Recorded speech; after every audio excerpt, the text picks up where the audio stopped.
Assalomu alaykum qadrli YouTube kuzatuvchilari va guruhimiz a'zolari. Bugun sizlar bilan ingliz tilidagi 10-dars Making Simple Sentences, ya'ni sodda gaplar tuzish darsini o'rganamiz. Albatta diqqat va e'tiborli bo'lib kuzatishingizni so'rab qolardim. Biroz darsimiz vaqti kechikkanligi uchun uzr so'rayman. Ma'lum sabablarga ko'ra biroz darsimiz vaqti kechikdi. Demak, boshlaymiz. Ingliz tilida sodda gaplar tuzilishiga ko'ra quyidagi ko'rinishda bo'ladi. Ya'ni tashkil topishi ega, harakat va to'ldiruvchi. Ega, harakat, to'ldiruvchi yoki harakat bilan birgalikda bo'lmoq, to be fe'li ham ishlatilishi mumkin sodda gaplarni tuzishimizda. Demak, faqatgina hozirgi darsimizgacha o'tib kelayotgan 9 ta darsda o'rganganlarimizdan foydalangan holatda hech yangi narsa qo'shmasdan hozir sodda gaplar tuzishni ko'rib o'tamiz. Demak, biz kishilik olmoshlarini o'rgandik va shu orqali hozir bitta sodda gap yozaman.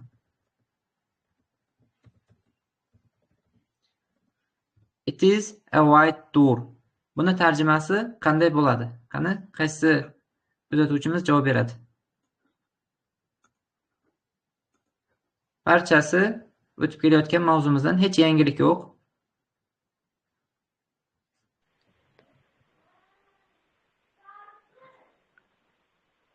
U oq Eshik. u oq eshik. U oq eshik degan ma'noni bildiradi, to'g'ri. Demak, bugungi o'tgan mavzumizdan door so'zi eshik degan ma'noni bildiradi. Bugun o'tgan mavzudan it is a white door. U oq eshik. To'g'ri, juda yaxshi.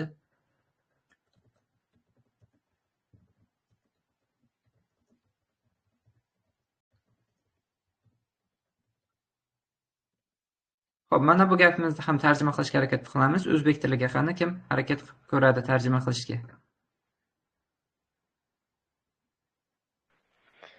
Ular oq va qora Laylaklar. Ular oq va qora. Stork laylak degani. Mana bu qo'shimcha ingliz tilida bizga lar degan, o'zbek tiliga lar deb o'tadi ana shu joy. Belgilab qo'yaman. Laylaklar. Storks. There are white and black storks. Davom etamiz.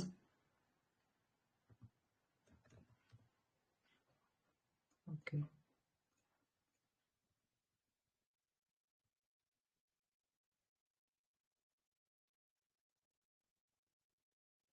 Xo'p, mana shu gapimizni tarjima qilamiz. It is a black bear. u qora ayiq. To'g'ri. Juda yaxshi. Qolgan kuzatuvchilarimiz ham harakat qilamiz. Iloji boricha aktivroq qatnashishga. Hech qanaqa uyalmaslik kerak, javob beraverishimiz kerak. Xato bo'lsa, albatta to'g'rilab o'tamiz. Demak, u qora ayiq, albatta biz mana bu oddiy artikellik joylarga ham e'tiborsiz qoldirmasligimiz kerak. Ba'zan o'zbek tilida bitta degan joyi, ya'ni artikelni tarjimasi bitta deb aytiladi, ba'zan aytilmaydi. U bitta qora ayiq. Biz mana bu is to be fe'lini ham esimizdan chiqarmasligimiz kerak. Aslida dir, qora ayiqdir deb mana bu is to be fe'li ham tarjimada ishtirok etishi kerak, lekin o'zbek tilida o'zimizga ixcham bo'lish uchun aytilmaydi. U qora ayiq. U bitta qora ayiqdir. Aslida ingliz tilidagi holati ana shunaqa. Xo'p, davom etamiz.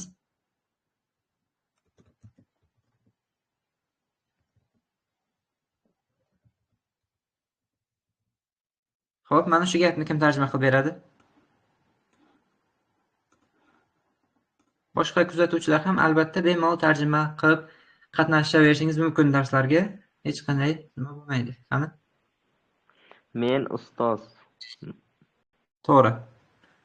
Men ustozman. Mana shu bu yerda aynan to be fe'lini ishtirok etishini ko'rishimiz mumkin mana bu joyda. Am man. Mana shunaqa joy. Agar am bo'lmaganda, I a teacher bo'lganda men ustoz bo'lib qol.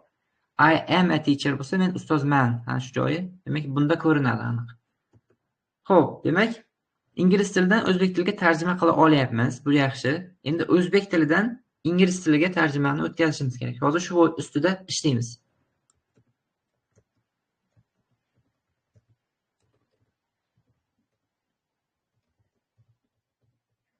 Xo'p, mana shu.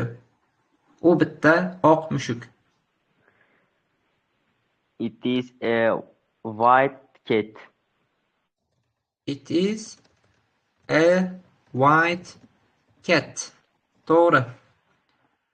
Juda to'g'ri. Demak, albatta, u deganimizda it is bo'lish kerakligini unutmasligimiz kerak. It is holat jarayonlarida, misol uchun sifat berilayotgan joylarida, ot berilayotgan mana harakat bo'lmagan vaqtlarida it is bo'lishiga ahamiyat berishimiz kerak. Bitta degan joyi ham to'g'ri harakat qildik. Mana a article qo'yilishi kerak. Bitta oq mushuk. Juda yaxshi. Davom etamiz.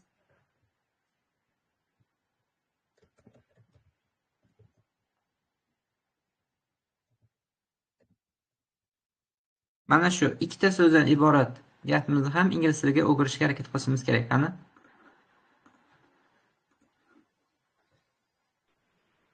They wolves. They are wolves. Yaxshi. They are wolves. They are wolves. Juda yaxshi. Demak, ular deganimizda ham mana bu bo'rilar ot turkumiga kiradi. Nima degan so'roqda kim nima so'roqqa javob oladigan so'z turkumiga kirganligi uchun ular deganda they are bo'lish kerak. Qachon zaydan keyin birdaniga harakat kesim keladi deganda, unda harakat bo'lish kerak, ot bo'lmasligi kerak. O'shanda zaydan keyin birdan harakat kelaveradi. Bu holatda ot holatda bo'lish kerak. Demak, lar degan joyiga biz e'tiborimizni qaratamiz. Ko'plik holati bu. Asosan s qo'shimchasi bilan biz lar degan ma'noni berardik. Endi wolf f bilan tugaganligi uchun kichik qoida f tuganlanishi f yoki f bilan tugagan holatlarida o'zgaradi wes'ga. Bular tushib qoladi. O'rniga ko'pligida wes yozilib ketadi o'rniga. Demak, they are wolves. Ular bo'rilar. Juda yaxshi. Davom etamiz. Qoida esimizda qolsin. F va F holatlarida ot turkumida ko'plikka o'tganda wes'ga o'zgaradi.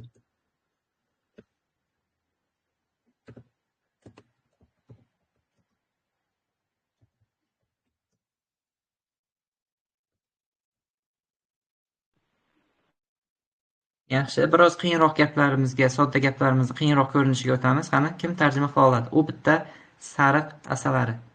Ranglarni ham o'tdik biz, darslarimiz davomida o'tib kelayotgan darslarimiz davomida ranglarni o'tdik. Hasharotlardan asalarini ham o'tdik. Qani, kim harakat qilib ko'radi?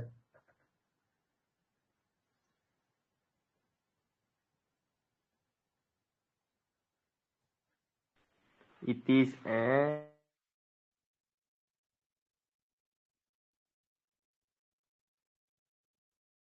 Sariq rangi qanaqa edi ingliz tilida?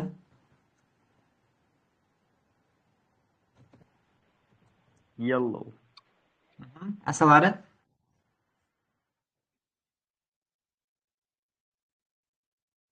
Telefon kompaniyasi bu. Biz is a yellow. Telefon kompaniyasi. Sim karta. It is Nima edi? B. B. Okay. Beeline bor-ku. Beeline'ni kelib chiqish tarixiga ham ozgina sizlarga ma'lumot berib o'taman. Shu joyda Beeline. B degani ajratib oladigan bo'lsak asalari. Line degani chizig'i. Asalari chizig'i. Umuman olganda Beeline. Shu qiziq fakt. Shuning uchun Beeline kompaniyasini logotipida shunaqa sariq qora belgilari bor. It's a yellow bee. To'g'ri. Bu yerda qoida. Artikel otdan oldin qo'yiladi. Odatiy holatda agar mana bu kim nima so'roviga javob oladigan otdan oldin sifat keladigan bo'lsa, misol uchun yellow bu yerda sifat qanday asalar, sariq asalar. O'shanda artikel sifatdan oldin kelinadi. Artikelni en tanlashimiz esa sifatni bosh harfiga qaranadi. Bu yerda yellow undosh bilan boshlanganligi uchun oldidagi a artikli an emas a holatida qo'llanildi. Yaxshi, davom etamiz. Demak, mana bugun 10-darsimizga keldik. Sizlarda ingliz tilidagi oddiy gaplarni o'zbek tiliga o'girish, o'zbek tilidan ingliz tiliga o'girish qobiliyati rivojlanib boryapti. Bu yaxshi. Albatta, hali yangi yilgacha yoki yil oxirigacha albatta katta natijalarga erishishimiz mumkin. Davom etamiz.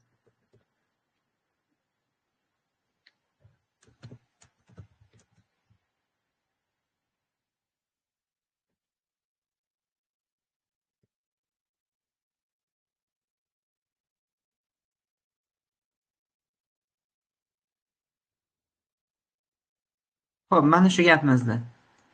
Ular qora va qizil xon qizillari. Shuni ingliz tiliga o'girishga harakat qilishimiz kerak. Qani, kim harakat qilib beradi? They are black and red. Xon qizi nima edi? Hasharotlar darsimizda o'tganmiz. They are black and red lady birds. Lady birds. Shunaqa. Demak, xon qizi degani lady bird. Ko'plikda xon qizillari bo'lganligi uchun bu yerda mana artik s qo'shimchasi, ya'ni lar degan qo'shimcha qo'shildi. Juda yaxshi. Demak, bugungi mavzumiz sodda gaplar tuzish edi. Ingliz tilidan o'zbek tiliga, o'zbek tilidan ingliz tiliga gaplarni o'tgan mavzularimizdan foydalangan holda qildik. Uyga vazifasiga demak, shunaqa gaplardan 20 ta tuzish, daftarga tuzish va guruhga yuborish. Men tekshiraman. Ya'ni daftarimizga 20 ta bor yo'g'i 20 ta gap, shunaqa gaplar tuzsak bo'ladi. Hammasi o'tgan mavzularimizdan shunga qarab tuzsak ham bo'ladi. Almashtiring hayvon nomini yoki ranglarni almashtiring, lekin harakat qilib tuzish kerak. 20 ta gap tuzish bor yo'g'i. Daftarga yozib guruhga yuborsangiz, albatta rasmni ko'rib tekshirib yuboraman. Albatta YouTubedan bizni kuzatib borayotgan a'zolarimiz, til o'rganuvchilar ham kanalni profilida Telegram kanalimizga o'tish linki bor. Shu link orqali Telegram kanalimizga o'tib, siz ham shunaqa vazifalarni ko'rsatib, o'zingizni bilimingizni oshirib borishingiz mumkin. Bugungi dars qatnashuvchilarini hammasiga kattakon rahmat.